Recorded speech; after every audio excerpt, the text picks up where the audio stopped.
Professional baseball was born here in Cincinnati in 1869 and has become an integral part of our culture and community. Often referred to as the national pastime, baseball and the Reds have become ingrained in the fabric of our lives. The crack of the bat and the roar of the crowd on a warm, balmy night seem as natural as the change of the seasons. And for many of us, the man who has become as much a part of our summers as the game itself is Joe Nuxhall.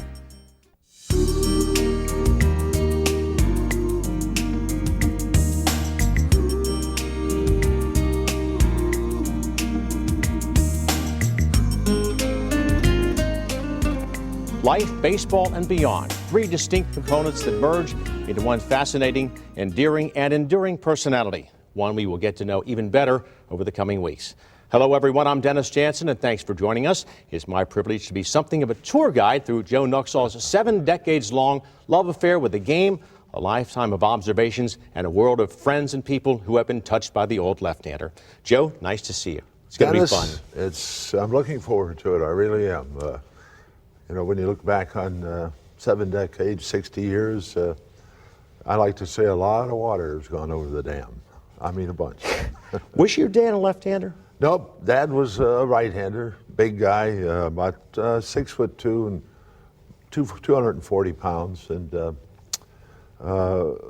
really loved sports, period. I mean, all sports. I guess when you look back on Dad as an athlete, he's two prime games were football and basketball, or and baseball. He wasn't much in basketball, although he'd get out with us kids and play on Sunday afternoons when he wasn't working. Speaking of that, and your dad, how did you learn to throw as proficiently as you did, Dad being a righty and you being a lefty? Well, you know, basically, baseball for me started when I was, I guess if you want to say seriously, was when I was probably about 8 years old. We lived out in the country between Oxford and Millville, and they built a baseball diamond alongside of our house. And my dad and a bunch of guys, they would get together every Sunday, and they would have a ball game there. In fact, I think Smokey Alston played there at one time with a team out of Dartown. And this one afternoon, my dad's team only had 8 players. So they said, well, what are we going to do? So myself being 8 years old, they said, well, we'll put Orville's son in right field. I didn't get to hit or anything, but I just filled up a position. And I always remember the tennis shoes that Mom had bought me. Back in those days, you know, you bought them and the sole was probably, I know it wasn't an eighth of an inch thick, it seemed like, and it was a clover field. And they would cut it once a week, get ready for the ball game. And these stubbles were out there, and I'd played out there and went home in the evening and took my shoe off, and my shoe was full of blood where those stubbles come through and stuff, but I wasn't going to give up.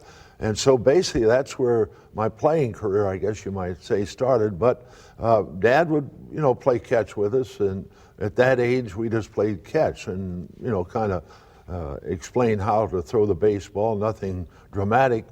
And in the wintertime, I can always remember my 3 brothers and myself, we would put a pillow in the living room in the couch and would throw at the pillow. And needless to say, we cracked a couple of windows. But it started and, of course, built from there. And as we went along, we moved back to Hamilton, and finally we moved out on Vine Street, where my brother still lives today. And we had no pitching mound or anything. In fact, there wasn't anything like a pitcher's mound back in those days. Everything was off flat ground. And he would get us alongside the house, and we were all older then. I guess I was probably 10, 12 years old, 11, I forget. But anyway, he would catch us, and it was up a hill. And if you missed Dad, and the ball would go up that hill, sometimes you got lucky, and it would roll back down. But if it didn't, the old boy would say, okay, son, go get it. And you had to run up the hill, get the ball, come back. And myself, I was the wildest of the two other brothers that pitched, Don and Bob. And I'd miss him maybe 3 times in a row. So that's how it, and he just, when I look back and kind of recall what he tried to instill in us is staying up on top of the ball. In other words, keeping your arm up and throwing. And from that point on, basically we just threw and worked on it. The common theme that seems to run through all of your athletic pursuits from that early age on was just a desire to succeed, to excel. Well, I guess when I look back at myself, I was always bigger than most kids in school and basketball. I played, you know, in the backyard with guys older than me, 4 or 5 years older than me, and then in grade school, I was probably a head or more taller than most of the kids that we played against. They had, I guess you would call the Hamilton Elementary League, I guess would be the title for it. And it was all the elementary schools at that time in Hamilton. It was Taylor, I think, Lincoln, Fillmore, and we had this league. And I always remember the one time that we were playing Taylor at Roosevelt Junior High School. That's where we had to play. We had no indoor gyms, and we practiced outdoors if we practiced at all. And we were playing Taylor, and our principal was Mr. Lamonda. And again, as I say, I was so much bigger, and I didn't have to jump. I just grab and get the rebound. So at the end of the first quarter, Mr. Lamonda told me, he was our coach too, by the way. He told me, he said, Joseph, he said, I don't want you going under their basket. He said, you stay away and let them get the ball, our other boys get the ball, and you just stay under our basket. And that's a true story. Yeah, I didn't have any fun at all after that. I couldn't knock anybody around or anything. At that age, what did you look forward to your career opportunities being? What did you want to be, and what did you think you could be at that age? Well, I think I was like most any young kid at that time. I think probably when you look back in those days and you talk to a young male kid, he would probably say, well, I'd like to be a fireman, or I'd like to be a policeman, or something of that nature. I had no idea that I wanted to be a professional ball player or be in professional sports at all. I wasn't really familiar with the Reds, in all honesty, at that time, because the radio broadcast, I can't ever remember listening to a radio broadcast back well, that would be in the 30s. And I just enjoyed playing, though. The competition, you know, and challenges that you had as a kid playing at that time. You know, we always wanted to play and wanted to win, whether it be a pickup game or not whole ball. We see parents these days, they steer a youngster toward a particular sport that they might have a fascination with, or a sport that they might have had a career or some other interest in, and the child may or may not pick it up, but your dad just seemed to expose you to enough things. Was that, you know, his way of saying, I want you to experience it all and see what you're good at, in fulfillment of his own career that really never unfolded? Well, I think that's true, DJ. Dad, he was a competitor. He played Sunday League baseball and played some softball. And some, you know, pickup football games. But he was a great competitor when I look back. You know, he wanted to win, and he more or less instilled that in us, the 3 boys. You know, Bob, Don, and Gene. Gene's the only one that didn't really pursue baseball, although he was a good ball player. He was a third baseman, didn't take up pitching. But Don and Bob both were great competitors, and Bob was in basketball and baseball, and Don played all 3 sports and was excellent in all 3 sports. And as I say, Gene just had football and baseball. And Gene's the only one that went on to college. He went to Ohio University, and played football there 3 years for Carroll Widows. And then, of course, that was the end of his career, and he went to work, so to speak. Don, he signed with the then the Milwaukee Braves. Him and Jim Holstein, if you'll remember, played basketball at UC. Both of them, I think, signed about the same time with the Milwaukee Braves. And then Bob, he signed with the Reds, and he was in the Reds organization for about, I think, 5 years, and both of them had arm problems and ended their career. But all of this was because of my dad, because like you said, I think Dad was kind of living his fantasies through the three of us, and it was fun. I just wish, my dad could have hung around and really witnessed all of our careers coming to this point. But he passed away in 1968, I think, and I know he would have enjoyed all this. You are unfailingly polite and accommodating to people, and you obviously have a very structured life. You have a routine. Was that instilled in you as part of Dad's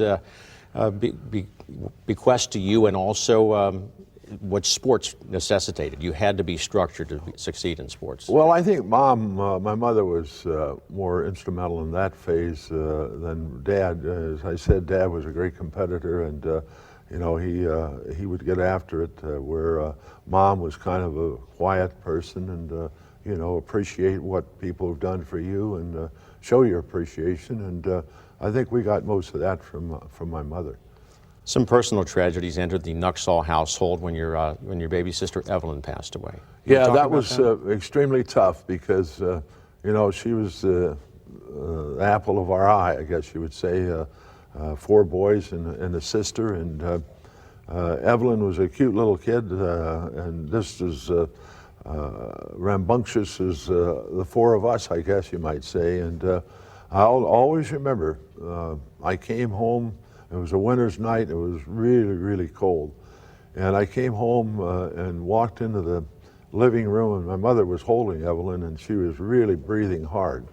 And I told Mom, I said, Mom, we got to get her to the hospital. And my dad was home, and at that time there was no 911. You called, in fact we called, I think the funeral home was Grismer and Grimm, and it was on 3rd Street in Hamilton, if I remember correctly. And we called them, I guess it was somewhere around midnight, and they came, and we took Evelyn to Fort Hamilton Hospital, and as soon as we got her there, they looked at her, and it was pneumonia, and they put her in an oxygen tent.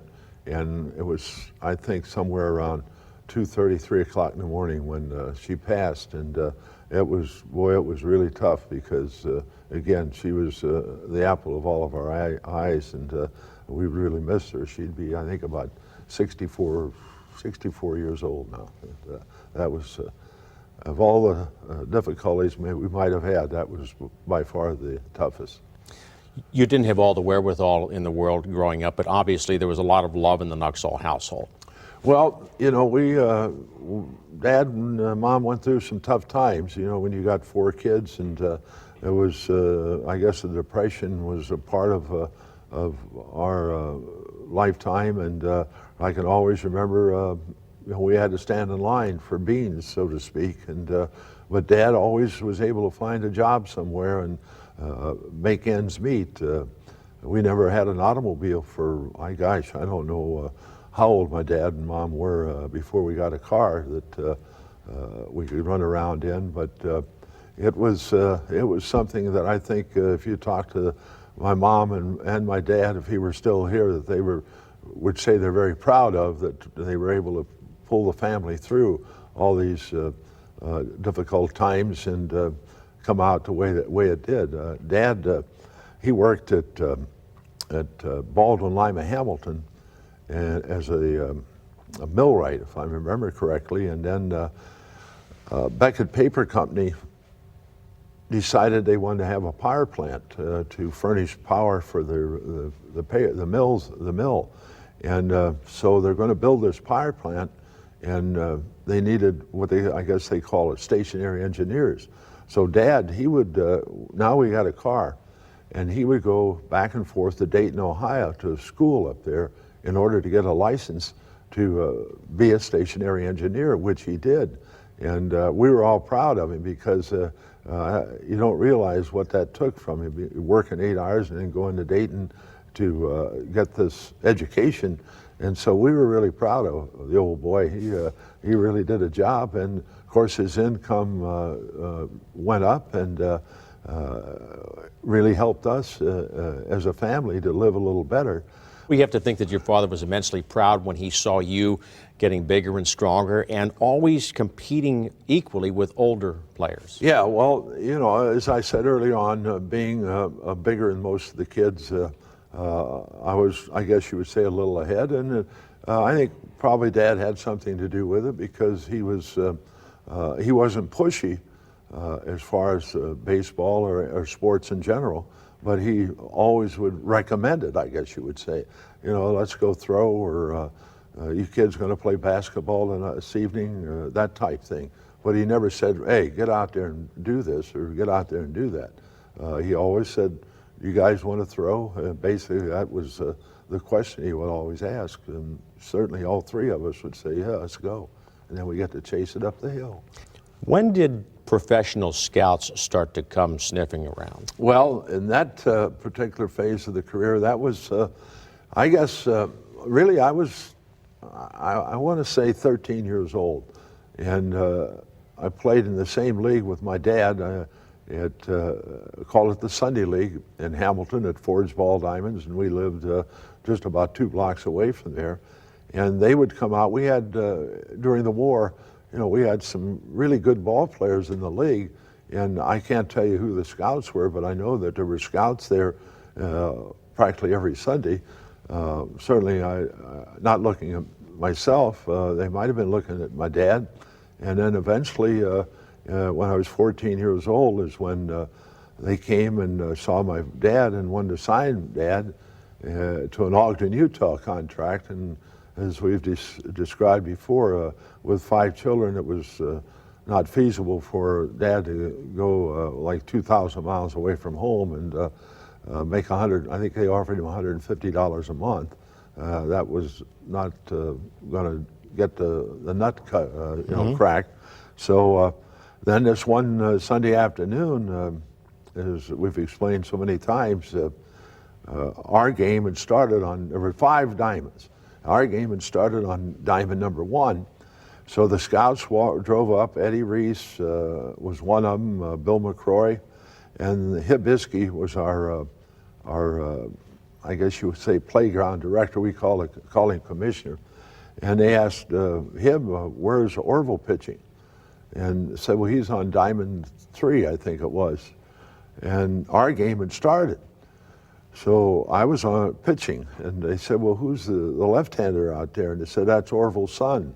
And that's when they said, the hell with Orville, we want to look at the kid. Well, I was 14 years old, and they wanted to sign me to an Ogden, Utah contract. And my mom and dad, you know, kind of turned it down, and I said, well, you know, our basketball team at Wilson had won 2 championships, and we'd like to win a 3rd, so that helped ice the decision. And then after the season was over, the basketball team won the 3rd championship, then that's when we signed a contract. And from there on, I guess things seemed like they were long, but they were productive.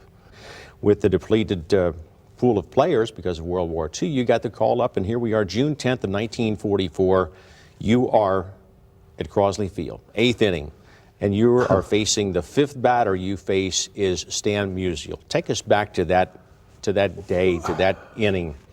As I've described it many times, I would go down, as I said, down to the ballpark on weekends. So this particular weekend, playing the Cardinals, and we all recall, the Cardinals and the St. Louis Browns wound up in the World Series that year in 1944. So I'm sitting on the bench and watching the game, and I'm admiring the way the Cardinals were hitting the baseball, you know, line drives everywhere, and this is really a treat to be sitting that close to all the action. And it was the 9th inning, and all of a sudden I hear this voice say, Joe. And I said, heck, he can't be talking to me. We had a couple other Joes, and the next one was a little louder. And then I looked, and he says, go warm up. I said, whoop, things aren't quite as interesting now. I got to go warm up. So we're the 3 steps out of the dugout at Crosley Field, and now I'm nervous now, but not near as bad as I'm going to be.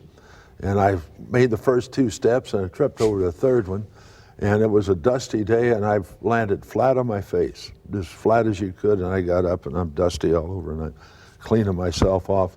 And I like to explain, excuse me, the glove I had was a McGregor glove, and a lot of the folks that are probably watching remember McGregor on John Street.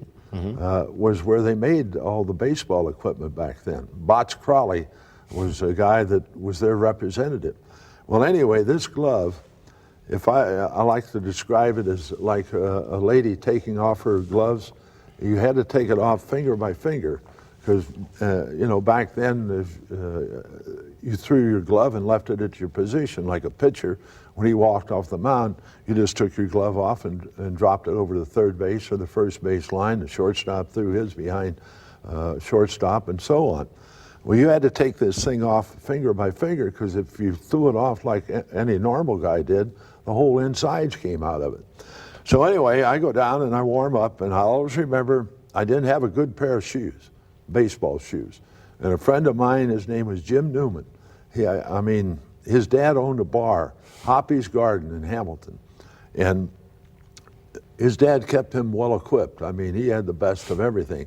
Well, he had this pair of McGregor baseball shoes. I forget there was a name for them, but hey, they were kangaroo skin ones? Yeah, they were kangaroo skin.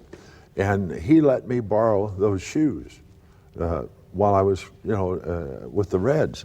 And so now I'm first class footwear, but glove-wise, I'm terrible. Anyway, I go warm up, and the catcher, his name was Al Lakeman, who got the assignment, we'll say, to warm me up. Well, in those days, the bullpen at Crosley Field, the pitcher threw toward the fence in the terrace. Well, poor old Al, he's warming me up, and I'm wild as a March hare, as I say, and about every other pitch I missed him, but he would always give it a great effort trying to get to the ball. And he finally got to the point where when my arm got to a certain position, he said, heck, I know this one. And he'd turn around before I delivered the ball and go up the terrace and get the ball. And sometimes it would get up far enough to hit the wall and bounce back. So now I'm in the ball game. And I'm nervous, you know, you know, like I say, probably 2-3 weeks prior to that, I'm pitching against 12, 13-year-old, 14-year-old kids at Wilson Junior High School. And now here's the St. Louis Cardinals to be world champions. So the first batter up, I went 3-2 on him, and he grounded to short. The second batter, the names I can't recall. I've got them, but I can't use them right now for some reason. And anyway, the next batter, I'm 0-2, and I wind up walking him. The next batter, I am 3-2, and he pops up to shortstop. So now I got two outs and a man on first. And the fourth batter, I'm 0-2 on him, and then I realize exactly where in the world I am. This is the St. Louis Cardinals, Crosley Field. And from that point on, I walk him, and then Stan comes up, and I'll never forget it. Let's see, it was 13-0. And Stan, I'm throwing balls all over the place, you know. And this is the 9th inning. So Musial, you know, that stance he had. Mm-hmm. And you would think that he'd be worried about, you know, this kid, might drill me. I'm going to get back out of the batter's box, you know, get mm-hmm. out of harm's way, I guess you would say. But the first pitch I threw, he had a screaming Mimi, as we like to say, to right field. I mean, an absolute bullet. And from that point on, I walked 3 more, give up 1 more hit and a wild pitch, and that was it. And the next day, that was a Saturday. Sunday, Mr. Giles was the boss man then. He said, we're going to send you to Birmingham, Alabama. Well, that was Sunday. Monday night, I was on a train to Birmingham, Alabama. And at that time, that was the Reds AA Farm Club in the Southern Association, and a new phase started, I guess you would say. What did this demotion do to your confidence? Oh, it didn't bother me at all. It was just, again, like the St. Louis trip. Now I'm going to be away for the summertime, and basically, and that part of it was kind of tough to grasp. But as far as leaving the Reds, I think after I thought about it and realized that, hey, this is what was going to have to be done anyway, sooner or later. But it seems that management was willing to accommodate you, and you're still in school. Yeah, well, it was kind of a strange thing going to Birmingham. I always remember getting off the train there and had no idea which direction to go, other than they said to come to the ballpark, which was Rickwood Field. I can recall it being a fairly good distance from the railroad station, and going to look up Mr. Florence, Paul Florence, who was the general manager, and the owner was a gentleman by the name of Gebrelis, who was a Greek gentleman. And they were both very nice. Paul became a good friend over the years, was a scout for the Reds, worked for the Reds quite a while. So now the day comes for the game against the Little Rock Travelers. And there was a pretty good crowd at the stadium. And I start the ball game, and I think I walked the first guy. Next guy, I struck out, I believe. I forget the sequence. But anyway, same results, basically. I pitched, give up 5 more runs, walk 5 more, threw a wild pitch, gave up 1 base hit, and got my first strikeout as a professional ball player. But that was in the 3rd inning. So my first year in professional baseball, I pitched a total of 1 inning and gave up 10 runs, all earned, 3 hits, a couple of wild pitches, and a strikeout. And, after that, I didn't pitch anymore, and I got homesick. And I told a falsehood, which I'm still not proud of, but I was homesick and wanted to go home.